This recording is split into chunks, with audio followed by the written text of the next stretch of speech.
Hi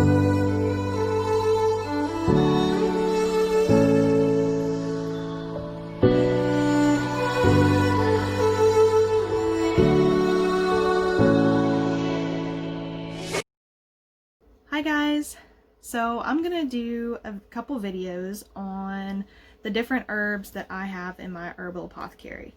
I've had several friends ask me, hey, what herb do you use to enhance this spell? Or hey, what do you recommend I use for healing work?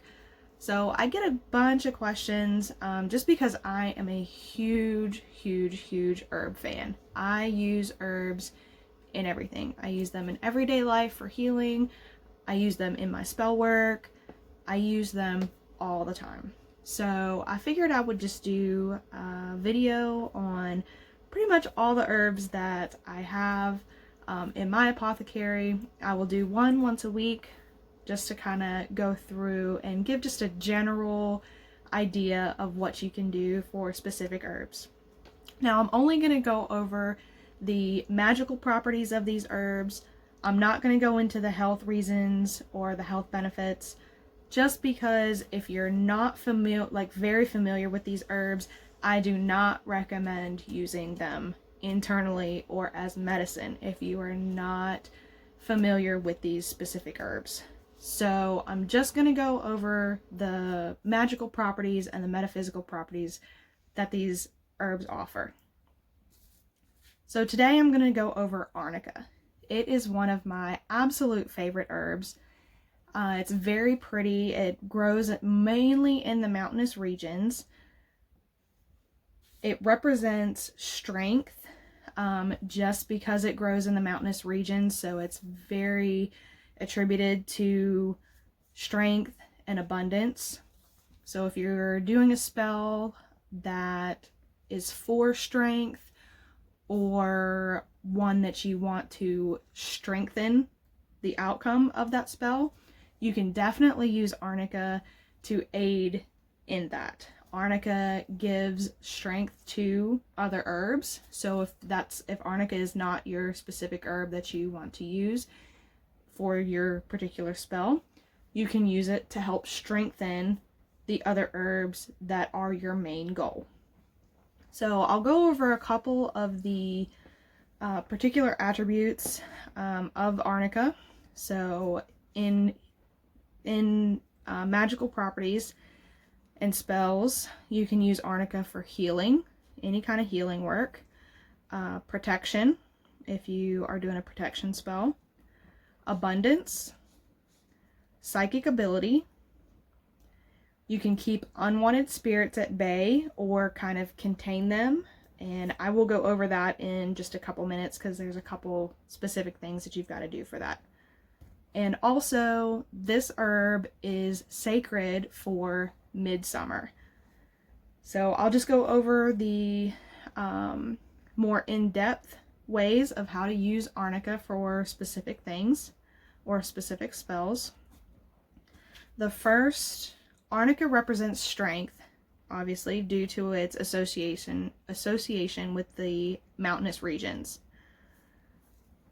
So, like I said, you can use it for any kind of strengthening spell. You can use it to strengthen other spells that you're doing. You use it as an altar offering to invoke vitality. And you also use this herb, like I said, for midsummer. It's very sacred to midsummer. So you would use this herb as an offering to the gods for an abundant harvest, to yield great crops for that particular season.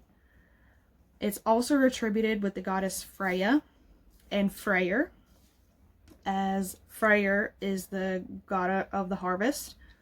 So they are very associated with those gods. Anytime I'm doing any kind of harvest or getting ready for the spring to start planting my crops, we usually do a big garden here. I will use Arnica in my spells, in my invocations to the gods, to help with the abundance for the crops for that year.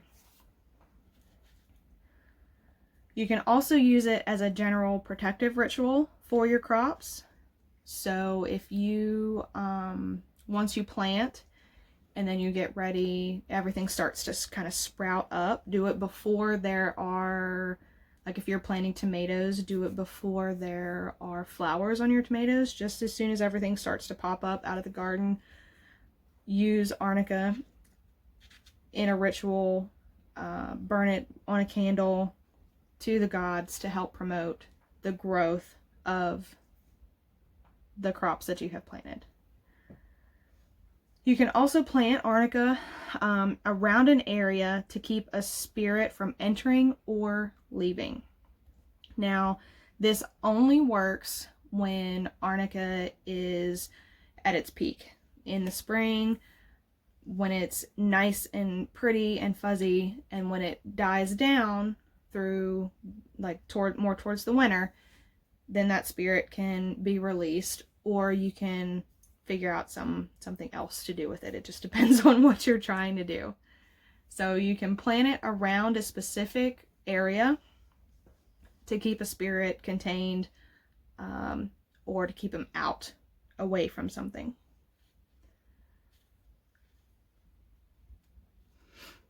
Arnica is also used to defend against those who are emotionally draining. So, empaths, if you were anything like me and you are an empath, you absorb everybody's feelings, everybody's emotions. You always know what somebody's going through emotionally. You feel it, and it sometimes can physically make you sick. So, I use little spell bottles because those are my absolute favorite thing to do. They're super quick, they're super simple, and they just look really cute. So I will get a spell bottle, and I'll show you how to do that here in just a little bit.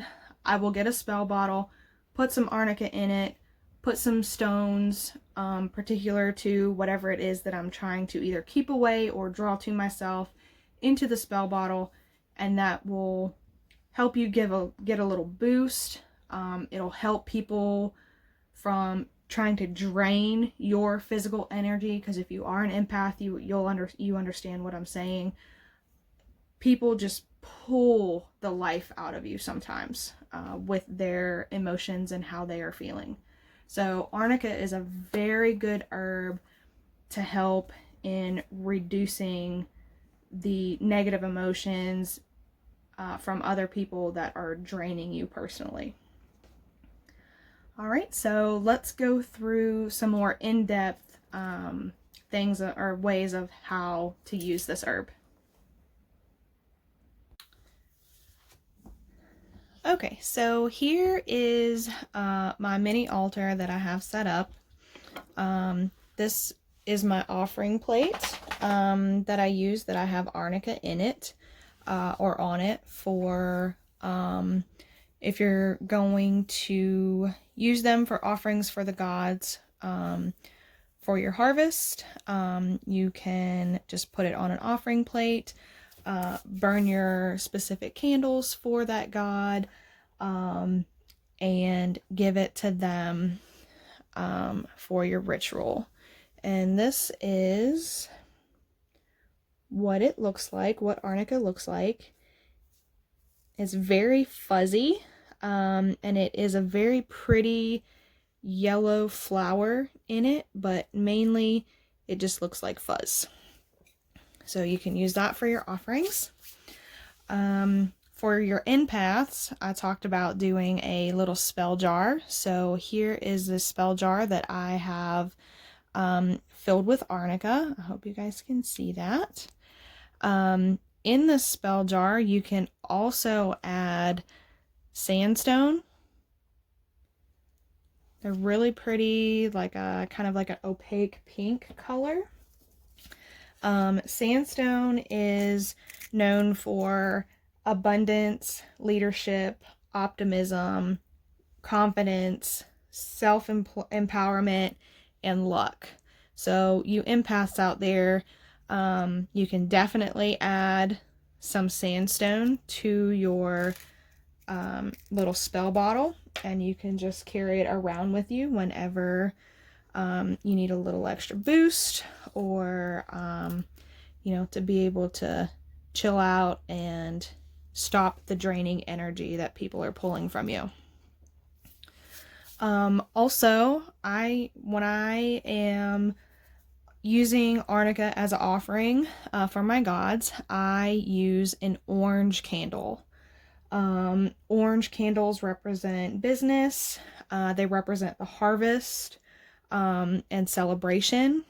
So I will dress the candle with my oil. I have full moon oil here.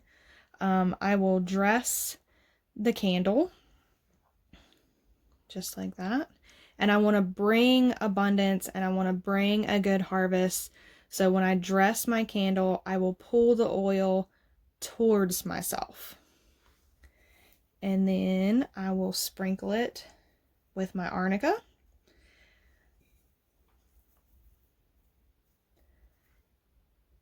And then I will burn it for my god that I am invoking.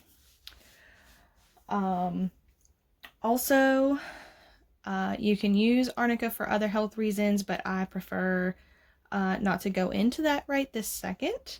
I'm just basically just going over the magical properties of this herb. So if you guys have any questions, please feel free to comment about it on the video. If you guys have anything in particular, any spells in particular of how you use Arnica, please feel free to share. I would love to see how everybody uses this herb, or if you use this herb, and if you have different ways or different meanings for it, please let me know. So I hope you guys have enjoyed this video. If you have, like I said, if you have any questions, please, please, please comment, direct message me, whatever you need, and I would love to talk to you about it. Thanks, guys.